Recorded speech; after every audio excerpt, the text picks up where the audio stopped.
Mi encarcelamiento se llama litio, se llama petróleo, se llama marihuana. A mí me sacaron lo que yo más amo, que es mi hijo, me sacaron a mi marido. Perdí una tía que murió de tristeza, que para mí esa tía significaba mucho en mi vida.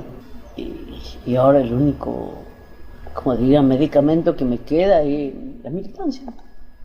Si las madres pudieron, como yo no voy a poder, ¿no? La derecha está mucho más organizada que nosotros mismos, que los militantes. Hoy están todos juntos. Nosotros no podemos estar todos juntos. Tanta es la ambición que tienen algunos sectores políticos para no poder sentarse, decirse lo que tengamos que decirnos, hacer mea culpa en qué nos equivocamos y avanzar. No podemos hacer eso.